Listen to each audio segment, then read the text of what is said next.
आज है 31 अक्टूबर और आज के दिन हम देख सकते हैं निफ्टी ने -61 पे जाके क्लोजिंग दिया। सेंसेक्स -237 से गिर गया। निफ्टी बैंक -193 से गिरा।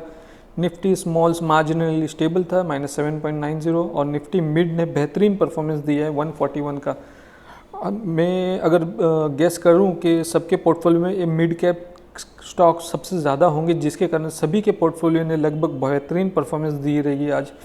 अगर स्मॉल्स कैप भी रहे तो स्मॉल्स कैप ने स्टेबल संभाला रहेगा। और अगर ब्लू चिप कंपनी की बात करें तो ब्लू चिप कंपनी आज थोड़े डल थे, नीचे गिर गए।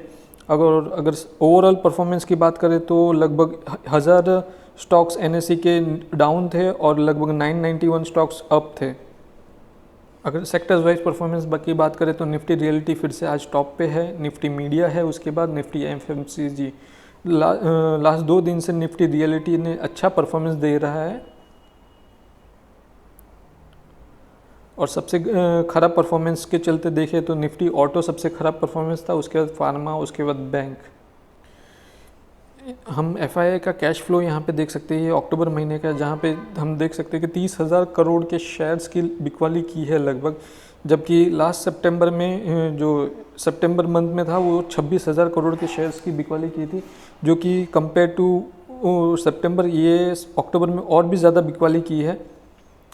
एक मेजर रीज़न जो बिकवाली का पता चलता है वो है डॉलर कन्वर्जन रेट, जहाँ पे रुपीज़ कमज़ोर हो गया है डॉलर के कंपैरिजन में, जिसके वन ऑफ द रीज़न हुआ जिसके कारण ये ज़ोरदार की बिकवाली हमें देखने मिली है। अगर हमारे मार्केट को स्टेबल या ऊपर जाना है तो एफआईआई का पैसा बहुत ही ज़्यादा ज़रूरी है, जिसके कारण हमारा मार्केट ऊपर जा सकता है।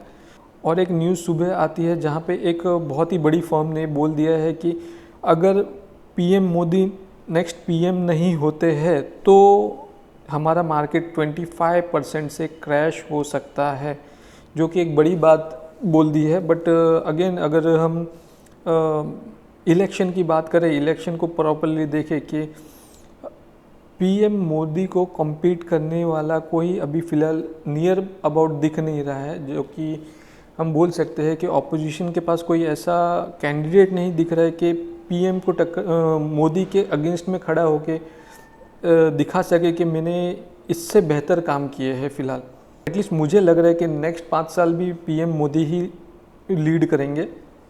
आज 31 अक्टूबर है, जहाँ पे बहुत सारे रिजल्ट्स डिक्लेयर किए गए हैं, तो हम सारे रिजल्ट्स को 1 बाय 1 देखेंगे। सारे सिर्फ रिजल्ट्स को देखेंगे, उसके ऊपर डिटेल एनालिसिस नहीं करेंगे। अगर डिटेल एनालिसिस आपको किसी का चाहिए तो आप ज़रूर मुझे कमेंट में बोल दीजिए, तो उसका डिटेल एनालिसिस मैं कर दूंगा। पहले कंपनी को डिस्कस करें तो ये है एथर इंडस्ट्रीज़, जिसका Q2 का रिज़ल्ट आ गया है। ये सारे जो नंबर्स है ये इन मिलियंस है, जिसको मैं करोड़ में कन्वर्ट करके आपको बताऊंगा। अगर टोटल इनकम की बात करें तो 179 करोड़ का टोटल इनकम जनरेट किया ये क्वार्टर में, जबकि लास्ट क्वार्टर में इसने 163 करोड़ का इनकम जनरेट किया था और लास्ट ईयर के सेम क्वार्टर में 146 करोड़ का इनकम जनरेट किया था। तो क्वार्टर ऑन क्वार्टर बेसिस बोलिए या ईयर ऑन ईयर बेसिस बोलिए, दोनों ही केस में जंप दिखाई दे रहा है। अगर टोटल एक्सपेंसेस की बात करते हैं तो 129 करोड़ का टोटल एक्सपेंसेस ये क्वार्टर में दिखाई दे रहा है। लास्ट क्वार्टर में 126 करोड़ था और लास्ट ईयर के सेम क्वार्टर में 109 करोड़ था। तो हम कह सकते हैं कि जो एक्सपेंसेस है नियर अबाउट स्टेबल है दोनों quarters compare to last quarter, और लास्ट ईयर के सेम क्वार्टर में कंपेयर करें तो अच्छा खासा जंप है। अगर अभी टोटल प्रॉफिट की बात करते हैं तो 37 करोड़ का प्रॉफिट दिखाई दे रहा है ये क्वार्टर में। लास्ट क्वार्टर में 30 करोड़ का था और लास्ट ईयर के सेम क्वार्टर में 27 करोड़ का था। तो क्वार्टर ऑन क्वार्टर बेसिस बोलिए या ईयर ऑन ईयर बेसिस बोलिए, प्रॉफिट में बहुत ही बढ़िया जंप दिखाई दे रहा है। अभी दूसरी कंपनी को डिस्कस करते हैं जिसका नाम है अदानी टोटल गैस, जिसका Q2 के रिजल्ट आ गया है। अगेन ये नंबर्स करोड़ में है तो कोई कन्वर्जन की ज़रूरत नहीं पड़ेगी हमें।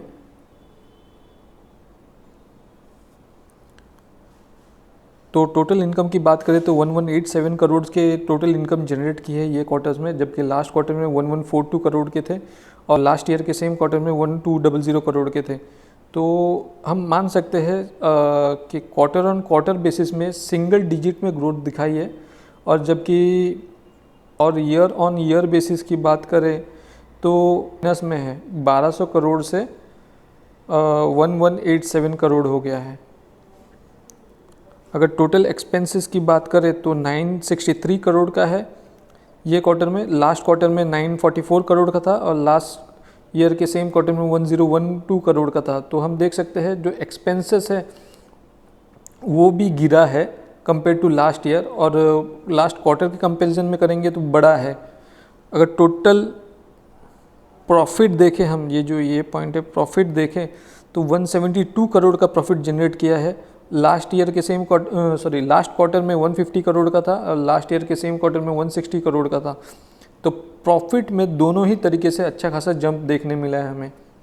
हम एक समरी देखें तो रेवेन्यू घटा है ईयर ऑन ईयर बेसिस पे, बट प्रॉफिट बढ़ा है ईयर ऑन ईयर बेसिस पे। तीसरे रिजल्ट की बात करें तो है गो कलर्स, जिसके अगर टाइमिंग को नोट डाउन करें तो 12:45 को इसका रिजल्ट डिक्लेयर हो गया था, जिसका आपको आफ्टर इफेक्ट जो है, ये रिजल्ट का आफ्टर इफेक्ट आपको ऑलरेडी दिख गया रहेगा गो कलर्स में। हम डिस्कस करते हैं ये थर्ड कंपनी को, गो फैशन, जिसका Q2 का रिजल्ट है जो कि इन लैक्स है, जिसको मैं करोड़ में कन्वर्ट करके आपको बताऊंगा। अगर टोटल इनकम की बात करें तो 192 करोड़ का टोटल इनकम जनरेट किया गया है ये क्वार्टर में। लास्ट क्वार्टर में 193 करोड़ का था और लास्ट ईयर के सेम क्वार्टर में 167 करोड़ का था। तो क्वार्टर ऑन क्वार्टर बेसिस ठंडा है रिजल्ट, और ठंडा और सेम भी बोल सकते हैं, लगभग सेम है टोटल इनकम, और लास्ट ईयर के कंपेयर करें तो अच्छा खासी ग्रोथ दिखाई है। अगर टोटल एक्सपेंसेस की बात करें तो हम देख सकते हैं यहाँ पे 167 करोड़ का टोटल एक्सपेंसेस है, जबकि लास्ट कंपैरिजन में 158 करोड़ का था और लास्ट ईयर के सेम क्वार्टर में 142 करोड़ का था। तो एक्सपेंसेस दोनों ही सूरतों में बड़े हैं। तो अगर प्रॉफिट की बात करें तो 20 करोड़ का प्रॉफिट था, 20 करोड़ का प्रॉफिट ये क्वार्टर में है। लास्ट क्वार्टर में 26 करोड़ का प्रॉफिट था और लास्ट ईयर के सेम क्वार्टर में 19 करोड़ का प्रॉफिट था। तो ईयर ऑन ईयर बेसिस पे मार्जिनली अप है, और क्वार्टर ऑन क्वार्टर बेसिस पे बहुत नेगेटिव रिजल्ट मान सकते हैं हम लोग क्वार्टर ऑन क्वार्टर बेसिस पे। फोर्थ कंपनी को डिस्कस करते हैं जिसका नाम है याशो इंडस्ट्रीज, जिसका Q2 का रिजल्ट आ गया है। ये इन लैक्स है, तो जिसको मैं करोड़ में कन्वर्ट करके आपको बताऊंगा। यहाँ पे टोटल इनकम की अगर बात करें तो 140 करोड़ की टोटल इनकम जनरेट की है ये क्वार्टर में। लास्ट क्वार्टर में 192 करोड़ का था और लास्ट ईयर के सेम क्वार्टर में 153 करोड़ का था। अगर टोटल एक्सपेंसेस की बात करें तो 125 करोड़ का एक टोटल एक्सपेंसेस ये क्वार्टर में, लास्ट क्वार्टर में 165 करोड़ का था और ये लास्ट ईयर के सेम क्वार्टर में 133 करोड़ का था। तो अगर एक्सपेंसेस की बात करें तो ईयर ऑन ईयर बेसिस बोले या क्वार्टर ऑन क्वार्टर बेसिस है, बहुत ही बढ़िया डिप है। एक्सपेंसेस को कंट्रोल, जो एक्सपेंसेस है उसको कंट्रोल किया है याशो ने भी। अगर प्रॉफिट जो मेन चीज़ें हैं उसके बारे में डिस्कस करें तो 11 करोड़ का प्रॉफिट दिखाया है, जबकि लास्ट क्वार्टर में 21 करोड़ का था और लास्ट ईयर के सेम क्वार्टर में 14 करोड़ का था। मान सकते हैं जो प्रॉफिट है उसका बहुत ही बुरी तरह से हिट हुआ है याशो इंडस्ट्रीज का। क्वार्टर ऑन क्वार्टर बेसिस बोलिए या ईयर ऑन ईयर बेसिस बोलिए, दोनों में कंडीशन में डाउन है प्रॉफिट उसका। पांचवी कंपनी को डिस्कस करते हैं जिसका नाम है आर्कियन केमिकल इंडस्ट्रीज, जिसने देखिए डिविडेंड डिक्लेयर किया है ₹1 का। इस पर ध्यान दीजिए कि ये जो रिज़ल्ट है वो 12:50 पे ऑलरेडी डिक्लेयर कर दिया था, जिसका जो इफ़ेक्ट है ऑलरेडी स्टॉक पे गिर गया है। ये है कंसोलिडेटेड रिजल्ट Q2 के, जो कि लैक्स में है, जिसको मैं कन्वर्ट करके आपको करोड़ में बताऊंगा। टोटल इनकम की अगर बात करें तो 302 करोड़ की टोटल इनकम जनरेट की है। लास्ट क्वार्टर में 354 करोड़ का था और लास्ट ईयर के सेम क्वार्टर में 312 करोड़ का था। तो क्वार्टर ऑन क्वार्टर बेसिस बोलिए या ईयर ऑन ईयर बेसिस, दोनों ही सूरत में जो टोटल इनकम है डिप हुआ है। अगर टोटल एक्सपेंसेस की बात करें तो 214 करोड़ का था, लास्ट क्वार्टर में 228 करोड़ का था और लास्ट ईयर के सेम क्वार्टर में 226 करोड़ का था। तो एक्सपेंसेस को भी इन्होंने कम किया हुआ है। अगर प्रॉफिट आफ्टर टैक्स की बात करें तो 66 करोड़ का प्रॉफिट जनरेट किया ये क्वार्टर में। लास्ट क्वार्टर में 94 करोड़ का था और लास्ट ईयर के सेम क्वार्टर में 63 करोड़ का था। तो हम देख सकते हैं कि ये जो क्वार्टर ऑन क्वार्टर बेसिस है जो प्रॉफिट है, इस पर बहुत बड़ा हिट हुआ है, जो कि एक माइनस पॉइंट है, और जबकि प्रॉफिट अगर देखें compare two year on year basis पे इसने मार्जिनली ग्रोथ दिखाई है। और एक कंपनी को डिस्कस करते हैं जिसका नाम है नवीन फ्लोरिन इंटरनेशनल लिमिटेड, जो इसने 5 रुपये का डिविडेंड अनाउंस कर दिया है। तो चलो देखते हैं Q2 के रिजल्ट, जो कि इन करोड़ में है, तो कन्वर्जन की कोई ज़रूरत नहीं पड़ेगी। टोटल रेवेन्यू अगर देखें तो 494 करोड़ का रेवेन्यू जनरेट किया ये क्वार्टर में, जबकि लास्ट क्वार्टर में 499 करोड़ का था और लास्ट ईयर के सेम क्वार्टर में 430 करोड़ का था। क्वार्टर ऑन क्वार्टर बेसिस पे रेवेन्यू देखें तो मार्जिनली डिप दिखेगा, और जबकि ईयर ऑन ईयर बेसिस पे अच्छा खासा प्रॉफिट दिख रहा, अच्छा खासा टोटल रेवेन्यू जनरेट किया है इसने। अगर टोटल एक्सपेंसेस की बात करें तो 417 करोड़ का है इस बार। लास्ट क्वार्टर में भी 417 करोड़ का था और लास्ट ईयर के सेम क्वार्टर में 347 करोड़ का था। तो अगेन फिर से इन्होंने जो एक्सपेंसेस है उसको अच्छा खासा मेंटेन रखा है ताकि ज़्यादा प्रॉब्लम ना हो, और ईयर ऑन ईयर बेसिस पे कंपैरिजन करें तो बहुत ही ज़्यादा एक्सपेंसेस हो गया है। अगर टोटल प्रॉफिट की बात करें तो देख सकते हैं 60 करोड़ का प्रॉफिट जनरेट किया है। लास्ट क्वार्टर में 61 करोड़ का था और लास्ट ईयर के सेम क्वार्टर में 57 करोड़ का था। तो जो प्रॉफिट है वो इतना बड़ा जंप दिखाई नहीं दे रहा है compare two year on year basis बोलिए या क्वार्टर ऑन क्वार्टर बेसिस बोलिए। हम अगर प्रॉपरली देखें तो लगभग सिंगल डिजिट में ही इसका ग्रोथ दिखाई दे रहा है Q2 में। साथ में ये भी पॉइंट आप ध्यान में रखिए कि जो केमिकल कंपनीज है उसके जो एक्सपोर्ट है वो हिट हुए हैं, जिसके कारण जो प्रॉफिट्स है वो इतने खास आ नहीं रहे केमिकल्स कंपनी में। और एक कंपनी को डिस्कस कर रहे हैं जिसका नाम है मदरसन सुमी वायरिंग, जो कि 3 बजे रिजल्ट डिक्लेयर हो चुका है, जिसका इफेक्ट आपको ऑलरेडी आज स्टॉक में दिख गया रहेगा। यहाँ पे अगर Q2 का रिजल्ट चेक करें, जो टोटल रेवेन्यू है वो 2104 करोड़ का है, जबकि लास्ट क्वार्टर में 1858 करोड़ का था और लास्ट ईयर के सेम क्वार्टर में 1835 करोड़ का था। तो जो Q2 का जो रिज़ल्ट है बहुत ही सुपर्ब आया है, बहुत ही अच्छा माना जा सकता है, जिसमें जो टोटल रेवेन्यू है वो डबल डिजिट में दिखाई दे रही है हमें। अगर टोटल एक्सपेंसेस की बात करें तो 1900 करोड़ का टोटल एक्सपेंसेस दिखा रहा है और लास्ट क्वार्टर में 1706 करोड़ का था और लास्ट ईयर के सेम क्वार्टर में 1689 करोड़ का था। अगर प्रॉफिट को देखें तो 155 करोड़ का प्रॉफिट जनरेट किया है, लास्ट क्वार्टर में 123 करोड़ का था और लास्ट ईयर के सेम क्वार्टर में 116 करोड़ का था। अगेन जो प्रॉफिट है वो बहुत ही बढ़िया डिक्लेयर किया है मदरसन सुमी वायरिंग ने। क्वार्टर ऑन क्वार्टर बेसिस बोलिए या ईयर ऑन ईयर बेसिस बोलिए, दोनों ही सूरतों में जो प्रॉफिट का है वो बहुत ही डबल डिजिट में राइज हुआ है।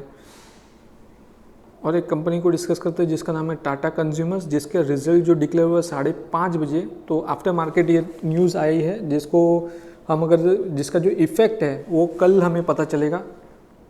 ये रिजल्ट इन करोड़ है तो कोई कन्वर्जन की ज़रूरत नहीं पड़ेगी। जो टोटल इनकम की अगर बात करें, ये क्वार्टर में लगभग 2411 करोड़ का टोटल इनकम जनरेट किया गया है, जबकि लास्ट क्वार्टर में 2385 करोड़ का था और लास्ट ईयर के सेम क्वार्टर में 2154 करोड़ का था। तो हम देख सकते हैं कि जो टोटल इनकम है वो क्वार्टर ऑन क्वार्टर बेसिस पे मार्जिनली ऊपर गया है, और अगर कंपेयर करें ईयर ऑन ईयर बेसिस पे बहुत ही अच्छी ग्रोथ दिखाई है इसने। अगर टोटल एक्सपेंसेस की बात करें तो 2036 करोड़ का था और लास्ट क्वार्टर में 2006 करोड़ का था और लास्ट ईयर के सेम क्वार्टर में 1838 करोड़ का था। क्वार्टर बेसिस की बात करें तो मार्जिनली एक्सपेंसेस बढ़े हैं, जबकि ईयर ऑन ईयर बेसिस पे बहुत ही ज़्यादा एक्सपेंसेस इसके बढ़ गए हैं। अगर नेट प्रॉफिट की बात करें तो 267 करोड़ का नेट प्रॉफिट जनरेट किया है ये क्वार्टर में, जबकि लास्ट क्वार्टर में 285 करोड़ का था और लास्ट ईयर के सेम क्वार्टर में 229 करोड़ का था। तो हम देख सकते हैं कि जो प्रॉफिट है वो हिट हुआ है, क्वार्टर ऑन क्वार्टर बेसिस पे प्रॉफिट नीचे गया है, जबकि जो ईयर ऑन ईयर बेसिस पे है वो प्रॉफिट ऊपर गया है। एक मिक्स रिएक्शन इसका देख सकते हैं कल के दिन हमें। और एक कंपनी को डिस्कस करते हैं जिसका नाम है पैरादीप फॉस्फेट्स, जिसका रिजल्ट जो डिक्लेयर हुआ है 5:15 को हुआ है। अगेन इसका जो इफेक्ट है कल हमें मार्केट में देखने मिलेगा। अगर रिजल्ट को देखें तो ये इन करोड़ है तो कोई कन्वर्जन की ज़रूरत नहीं पड़ेगी।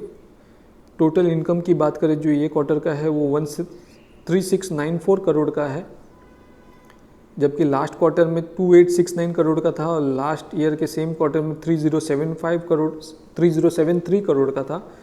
तो हम देख सकते हैं क्वार्टर ऑन क्वार्टर बेसिस बोलिए या ईयर ऑन ईयर बेसिस बोलिए, दोनों ही स्टेज पे इसका जो टोटल इनकम है वो बड़ा है।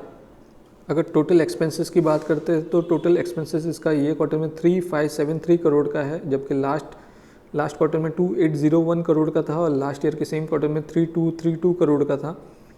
तो एक्सपेंसेस जो है वो भी बहुत ही ज़्यादा बढ़ गया है इसका, क्वार्टर ऑन क्वार्टर बेसिस बोलिए या ईयर ऑन ईयर बेसिस बोलिए। तो इसका अगर प्रॉफिट देखें तो प्रॉफिट हम देख सकते हैं 89 करोड़ का प्रॉफिट जनरेट किया है, जबकि लास्ट क्वार्टर में 50 करोड़ का था और लास्ट ईयर के सेम क्वार्टर में लॉस दिखाया था इन्होंने। तो जो प्रॉफिट है बहुत ही तेज़ी से बढ़ रहा है, जो 50 करोड़ से डायरेक्टली 80 करोड़।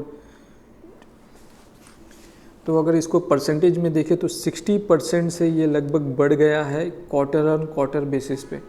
तो इसका जो इफ़ेक्ट है वो कल देखने मिलेगा हमको जैसे ही मार्केट ओपन होता है। तो रिज़ल्ट्स तो बहुत सारे थे, जिसमें से गिन चुन के कुछ सिलेक्टेड रिज़ल्ट्स मैंने आज बताए हैं आपको। इसमें से कोई भी अगर आपको इन डिटेल डेप्थ अगर देखना है या स्टडी चाहिए तो ज़रूर कमेंट में बोलिए, तो इसका मैं इन डेप्थ डिटेल में लेके आ जाऊँगा।